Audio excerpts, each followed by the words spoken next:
well, tight bond, here goes nothing. We'll pave a new path for people that want to try doing Filon. So here we freaking go.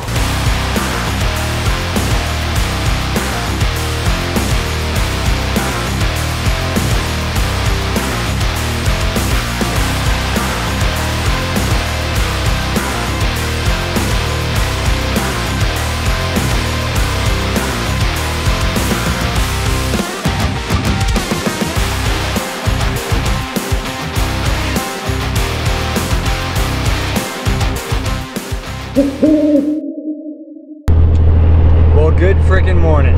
So my beautiful wife over there, who is my co-pilot that's been sleeping for the last couple hours, are on our way to Bristol, Indiana to pick up some fish house siding and a custom black power awning.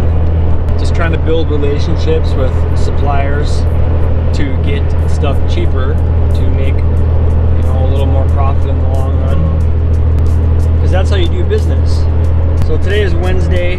We're gonna pick up the material when that place opens at 8, and then head right back home to Minnesota after that. We left last night around 3 o'clock. We got all the way to Beloit, Wisconsin, where we stayed at a hotel for the night. We got there about 11:30, quarter to midnight. And then we woke up at 4 in the morning to get back on the road again. And now that I got some daylight, I can actually vlog, because I forgot to do that yesterday. But we were just on a mission. We are still about 3 hours out from Bristol. We'll see when we get to the place we're getting siding at.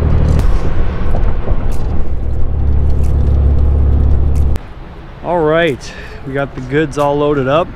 Fish house siding, awning, microwave kit, and the tarp or canvas for the power awning.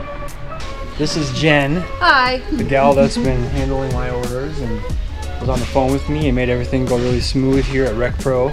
So definitely gonna have a relationship with this business to keep buying products for our fish house builds. We're all strapped up, ready to head from Indiana back to Minnesota. Just wanted to give a shout out to Jen at RecPro and Sarah, the manager of the social media and marketing. She came and gave me a goodies bag from RecPro.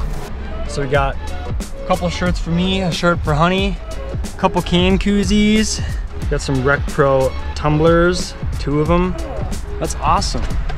So if you guys are ever looking for parts for a fish house build for yourself, which I know a lot of you are because a lot of you have reached out to me on Facebook privately, this is the place to get it. RecPro in Bristol, Indiana.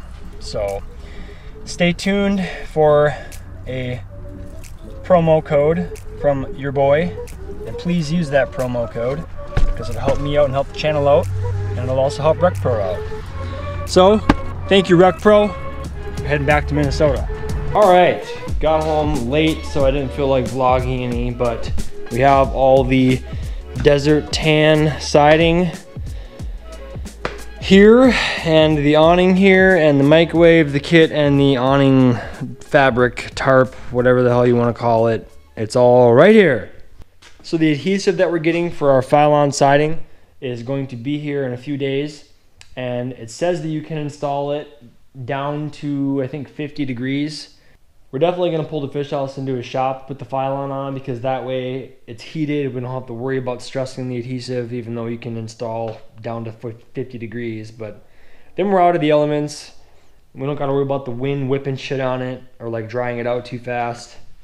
So definitely going to be inside of a shop for that. Okay, we are in a secret heated shop so that we can put our Filon siding on.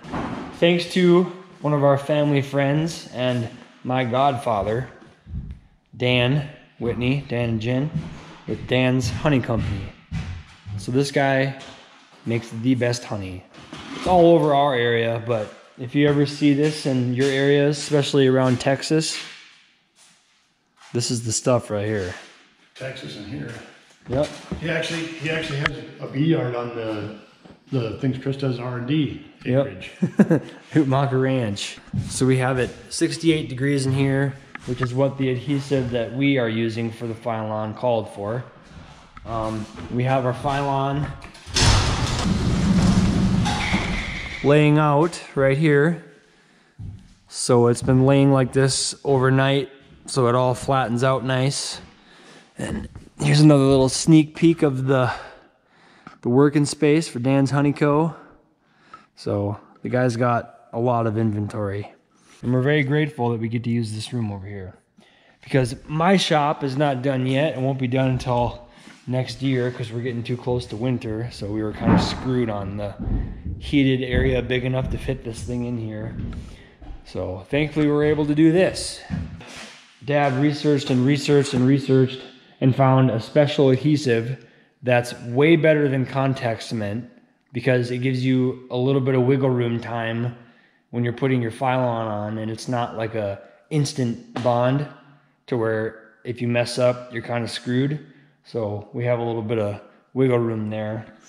And the stuff we're using is Tight Bond Advanced Polymer Panel Adhesive. And we were on the phone with the customer service with these guys and talking to quite a few people from that company to make sure this is going to work, and everyone says it's going to work. Basically, you can bond anything to anything. It's supposed to have an operating temperature of 40 below up to 220 degrees. Yep. So this thing will be fine even on those super cold days out on the lake. Fingers crossed. Yep. Everyone says Filon is a nightmare. So since we're kind of doing something that's never been done before with this material that we sheeted the fish house with, and then also putting the panels on when it's already up versus putting it on Luan on the ground and then flipping the whole thing up. And that's another thing with the contact cement. You have like so little wiggle room and time that you have to do it while it's flat and much easier on the ground. But and with contact cement, it's extremely flammable. Yeah. And it's super toxic. And, yep. And once it touches it, it's stuck. It's like Formica cement. Yep. And then it's ruined. Then you ruin the whole panel. And then you got to rip the paneling off too to get the Filon back off because it's bonded. Yep. And it's like we do have experience with Formica, so this isn't our first rodeo doing But this stuff is non-flammable and non-toxic, so we don't have to worry about blowing up the bee shed. Yeah, which would be terrible. So this stuff's just a lot safer of a product. It's a lot better of a product. I mean, I want to go out with a bang, but not like that. Yeah, right? So yeah, we're plan of attack. Everyone on the forum says not to put things over top of the Filon, like the diamond plate. And we're gonna run our diamond plate all the way up flush to the wheel well here, so it just looks clean and aesthetic. So we're gonna cut the sheets down, bring them in here, kind of get them cut to size, figure out where everything's gonna be the most convenient, and then bring it back out there, trowel the glue on, and then stick it to the wall. So definitely a different way of doing it. I don't know if anyone's ever done it like that with Filon. So we're gonna take one for the team and find out. I do have my vinyl plank flooring roller for when I glue down LVP. It's just like, or Ditra for tile for you guys that do interior finish work. That's what I do for a living. So I have a roller that is used to flatten the Ditra when you put mortar underneath it. And I'm just gonna use that same roller to roll the air bubbles out and make sure everything's suctioned good to the wall. And then we should be golden. For trowels, we're just using 16th inch V-notch like carpet trowels. And here's that roller I was talking about that I put for my Ditra and vinyl LVP. My drywall stilts, so I can reach all the way up and be able to roll it pretty conveniently. So here we friggin' go.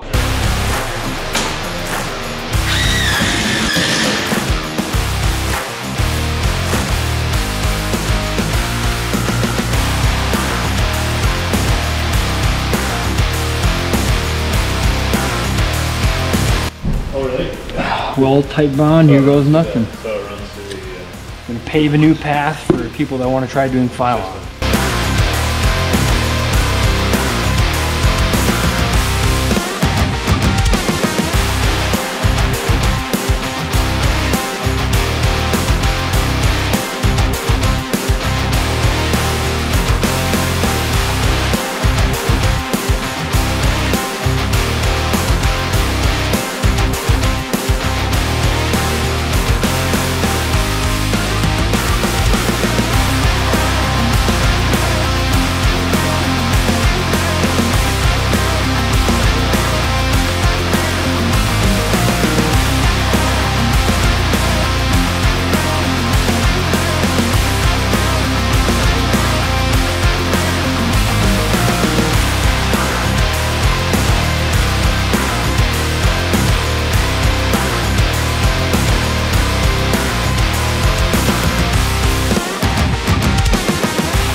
There it is.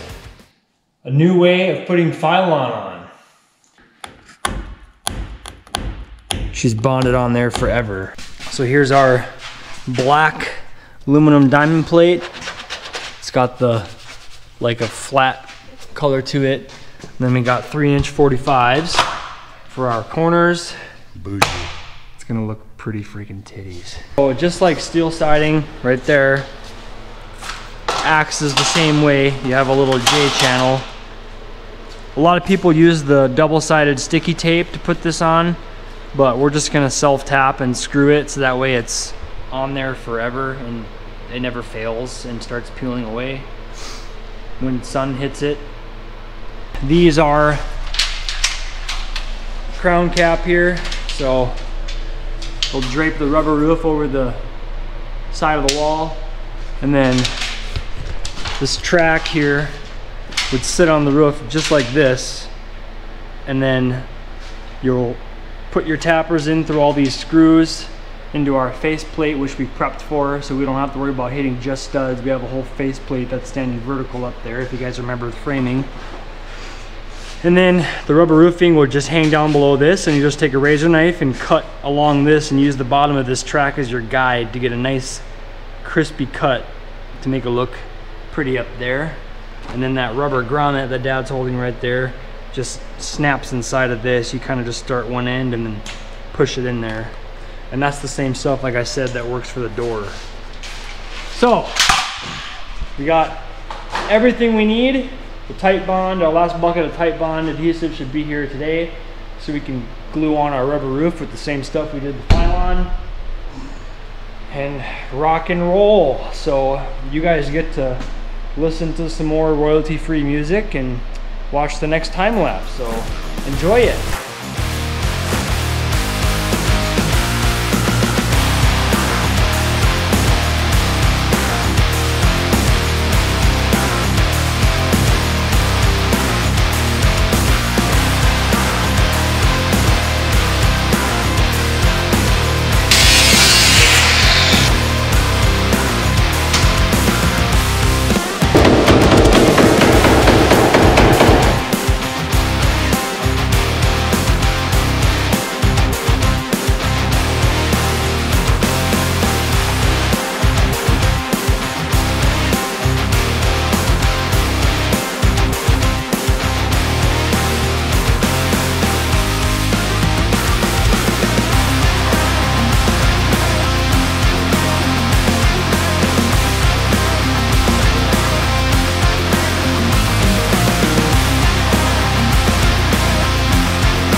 There we go.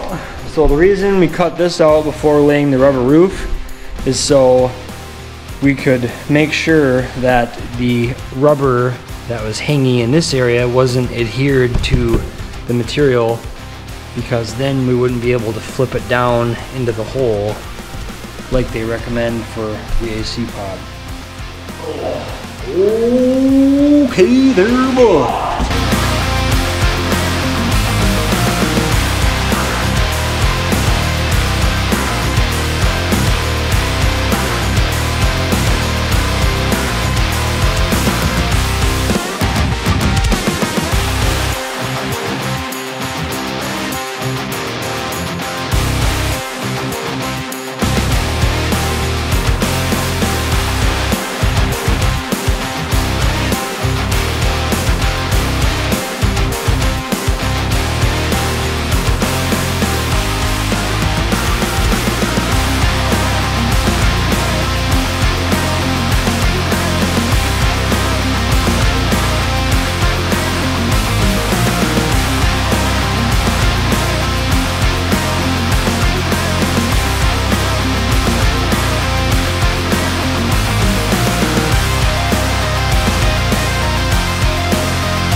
All right, we had a goal today to get the wheel wells done, get the rubber roofing on, get the crown cap on, and the little molding that snaps into it so it's finished. And we did it. And it is now 3 in the morning. And we got about a 40-minute drive back home from this shop. So, but that's what it takes, guys. There's no secret. It's just work. And if you're not willing to do the work, then don't complain about not having the things that people that work have. So yeah, now we're gonna come back, pop the windows in, and then get this thing back to their place so we can start working on the inside and finish up some wiring. The manifestation's coming together now. Can't wait to see this bad girl going on the ice. All right, we'll see you guys in the morning for windows. Okay, it's the next day and it's time to put in the blacked out windows. So as far as cutting out the extra that we hung over the wheel wells here, the jigsaw works perfectly. And I just used a down chip blade or a reverse chip blade. So you can see how the teeth are angled downward. And those type of blades are specifically designed for finished material or cutting through Formica. Like if you're gonna Formica a counter and you're gonna cut the sinkhole out, you're gonna want a down chip blade because then it eats the way down instead of pulling it up, so you don't pull your finished material up and make a bunch of frayed edges. So that's what we're gonna use to cut our window holes. And Dad's on the inside here, getting our bracing all off. And what we're gonna do, since our window flange fits perfectly in our rough end, we are going to just draw a couple points and drill holes, and then we connect the dots and then line it up from the outside to get our curved edges there, and then complete the cut, and then it should punch out. That's the plan. It's always scary when you're dealing with the finished product on the outside because you don't want any of the Filon to chip, but that's why we left our secret material hung over the windows and didn't cut them out yet, because that way the Filon could adhere to it all the way across the whole face. So this is all locked in tight and it shouldn't have any issues, especially with the down chip blade. When you're doing something different, there's no one to tell you if it's going to work or not. So basically just paving that new path and risking it for the biscuit.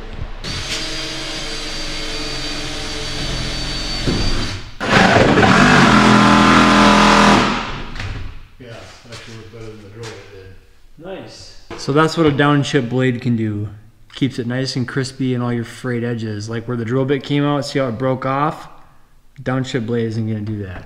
So what I'll do is I'll drill my holes about a 1/2 inch up from the actual stud then, so even if the drill bit chips it a little bit, you can cut. Once we get a chunk out, then you can square it up.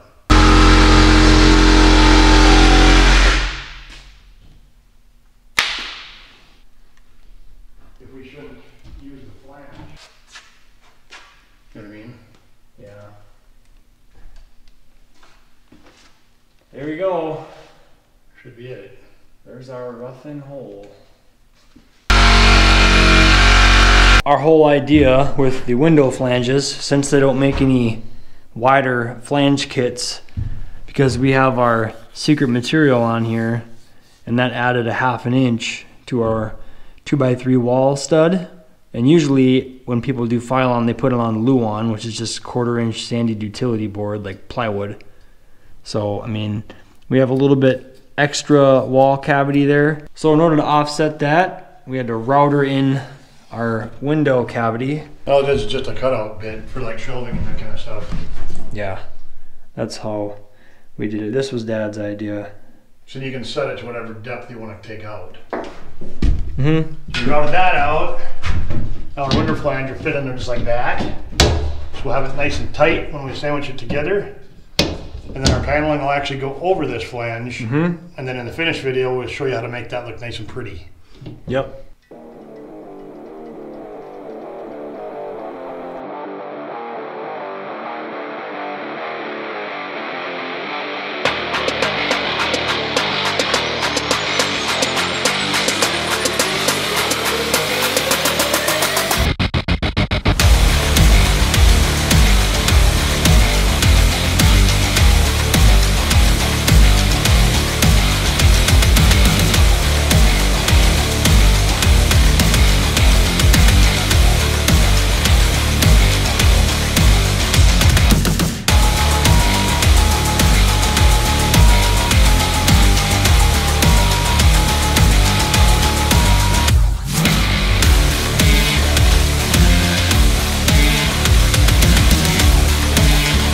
Okay, brakes.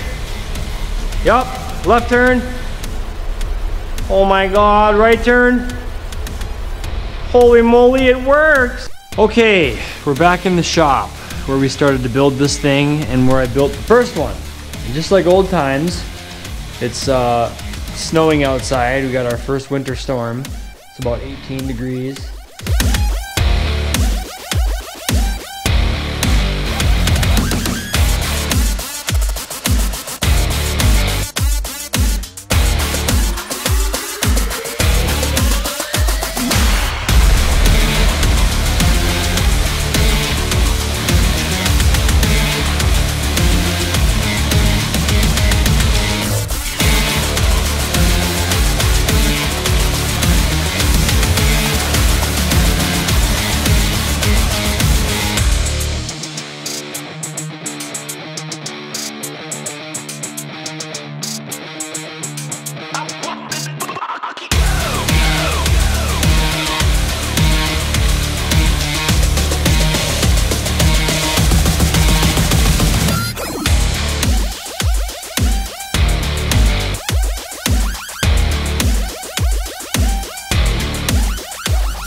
Ah, my eyes!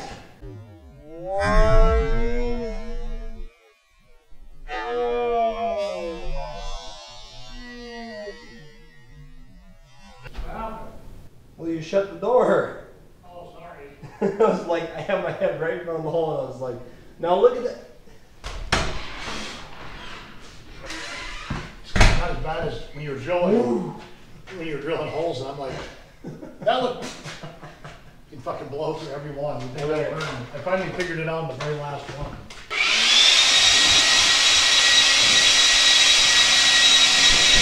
So the nice thing about marine grade speakers, which was my dad's idea, is the cover plate is built into the speaker itself, so it's all one piece. It's a lot more durable, and it's also waterproof. So by screwing on right through the flange and putting a bead of caulking around it, we'll seal it up because no water will be able to get behind the rubber bouncy part on the speaker. So basically a watertight seal once she's in there. Between our board and our blow end, we've got a minimum of 3 inches of insulation all the way around. Yeah, buddy.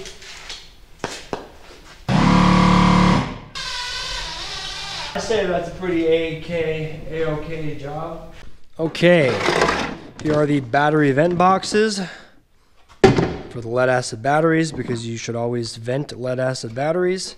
So this is for the single battery that's in the lift pump station, and this is for the double golf cart battery bank to run all the other internal accessories.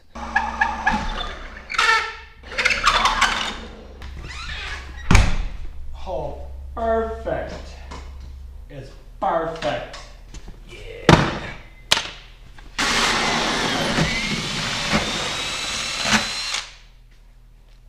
That's a hole. Ooh. Look at that caulk. I trust caulking that's made for residential windows and doors a lot more than I do butyl tape or whatever that shit is. Not only does it bake in the sun and then drip down the side of your nice finish, but it just doesn't make sense. There's no way it lasts longer than this. So I use caulking, but you can use whatever the hell you want. And there we go. That's what it looks like. So expect the same thing on the other side. Duh. Remember to put your hose clamp on and the hose before you stick it into the wall. Otherwise it's going to be really hard to reach this hose clamp when you're already inside the wall. So just a tip. Wow, there's the other one. And there's our shore power. Heckin' yeah.